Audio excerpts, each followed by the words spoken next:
Hello and welcome to the month of Libra. The Sun passes through Libra from the 22nd of September to the 23rd of October, or thereabouts, every year.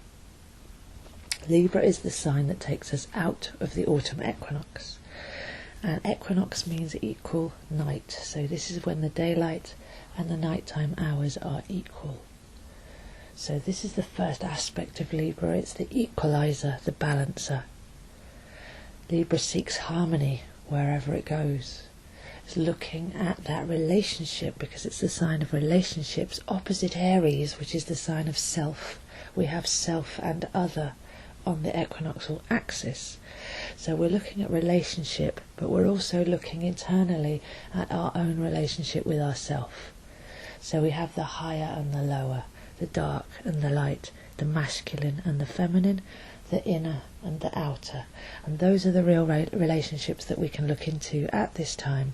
As the nights will begin to get longer, this is psychologically symbolic of us going into our darker side and investigating what's on the inside, going into the winter months, going into ourselves and recalibrating, rebalancing. The symbol for Libra is the sun setting on the horizon. So again, this is showing us that sunset time of year. It's the yearly clock, so whereas sunset is a daily thing, this is the sunset of the year as the sun goes down, therefore we go into the dark. For me, the symbol of Libra also resonates with the middle ear chamber, the part of our body that balances us.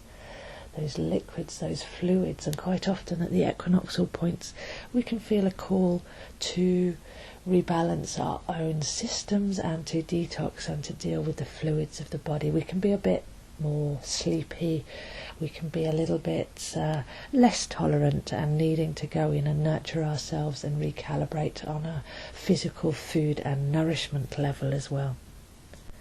The symbol for Libra is also the scales of justice. This is the equalizer as well, the perspective and the fairness of the higher mind. Libra is an air sign, so it's able to rise up and look down and see both sides of an issue. Again, it's the two-sided nature of the equinox, but also adding that air sign, that perspective of the mind, we can actually see that there's a balanced and fair judgment that goes along with the sign of Libra.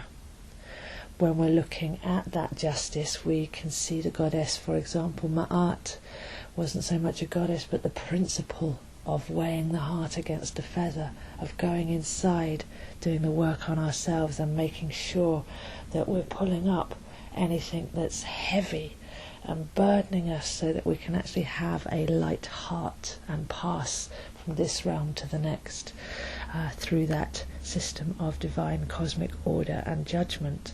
So we have that element of justice and equalizing and perspective with the sign of Libra. Libra is ruled by Venus, so with Taurus we have a Venus rulership as well, but whereas Taurus is earth, which is to do with the earth, food, rhythm and music, the sensual, tactile side of life, and life itself as it's a celebration that goes on in the springtime. Venus through air, Venus in the sign of Libra, is more, like I say, to do with that higher minded harmonic. So it's to be balanced in our mind, it's to be balanced in our body, and for creativity it's all the art forms that express through air. So you'll find many Librans are good dancers or poets and songwriters, because that again is the words going through air. So we have a lovely Venus harmonic rulership there, and it's a great time to start dancing, to write some poetry, to express maybe what you're going in and finding out on the inside. Maybe a cleansing attitude could be to then write some poetry or songs about what it is that you're finding, because that would be a really good way to work with those Libran energies. So we have an air sign, which is the higher mind, the perspective, the justice, the harmony and the beauty of that Libra, of that Venus rulership, which can then extend to style art and fashion and things like that as well. But most importantly, this is the equinoxial point. We're tipping inwards now, so it's that self and other axis from Aries to Libra. Says go inside as the nights draw in. Have a look at your calibration, have a look at your polarities, find fusion within yourself if anything is out of balance, and that really is the message of this beautiful sign of Libra. So every year when the sun passes through the sign of Libra, we will have a new moon in Libra. And a new moon is a 2-week window that opens up as the moon grows towards being full. But the sun and the moon in the same sign, sun and moon in Libra, gives that double power. So this is your starting point, your initiating point to really get involved with all of the Libran energies. From the outside, could be starting dance classes or redesigning your room space or creating some new fashion styles or working on your relationships with others, but mostly on the inside, because that's where astrology really does teach us. So it's that going in and finding that inner balance that we've been talking about. And all those Libran energies can really be put into effect in the 2-week window following the new moon in Libra. The full moon comes along then, 2 weeks later, opposite in the sign of Aries. So this really is the time to go in and look at ourselves, because Aries is the self and Libra is the self reflected back to itself from others. Essentially that's what a relationship is. It's somebody reflecting parts of you back to you that you wouldn't be able to see on your own. For example, jealousy or intimacy issues or possessiveness. It's that aspect, like having a mirror. Imagine Venus like a mirror being held up to you. When we engage in relationships, we get to learn a lot about ourselves. So in our relations with others, we have these aspects of ourselves pulled out. How do we make powerful connections? How do we engage authentically, allowing the other the love and the freedom that they deserve? It's also about how much love we can give to ourselves, because many people are demanding love from another that they are not even giving to themselves first, which is again unbalanced. But really, the relationship aspect that will really help the most in the month of Libra with the full moon in Aries is the relationship with your inner and your outer self. Some people call it a higher self, but that seems to put it outside of the body. We're dealing with our self and our inner self. So that's the wise one, the knowing, the eternal soul, the one that's actually should be running the show when the personality steps out of the way. So Aries can have quite a lot of ego and personality issues to deal with. That's what they've chosen. They can overcome that.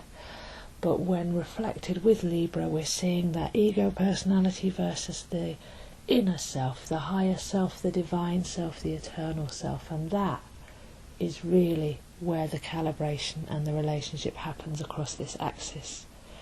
So when it gets to the full moon in Aries, you can have a look at who's running the show, where you're working from the personality, where you're pushing from the ego, and is that at odds with what your inner self is actually guiding you towards? Because if we can make that relationship perfect, then we're living an authentic life. The crystals that I feel work well at this time of year for Libra are rose quartz. Rose quartz is a great harmonizer of the heart. The pink colour is Libra, it's Venus, it's that self-love. So rose quartz helps us to go inside and find the love for ourselves first, and then that will bring in beautiful relationships from the outside. With Aries, I feel that the crystal that works really well is clear quartz, because Aries is the first sign of the zodiac. It has that clarity, it's the fresh air of spring, it's the pure I am. So we have that cleansing and that purity and that lightness of heart that comes in with the clear quartz, which is a great balancer. It's a all functioning crystal in the pantheon of those stones. So have a look at rose quartz for the Libra new moon and some clear quartz clarity and cleansing for the Aries full moon. The herb that I find that goes best with both of these signs is ginger. Ginger has the spice and the fire of the spring equinox, which is the Aries, but it also has a capability to balance that middle ear. It's actually a cure for seasickness. So it's got that recalibration and that cleansing and that balancing aspect, and it will also keep us warm, that warm nurturing on the inner levels as we go into the colder months. So ginger is a really great herb to work with for this cleansing and balancing and purification time of year. So have a wonderful month of Libra. Go in deep, love yourself, balance yourself as we get ready for next month's Scorpio tour.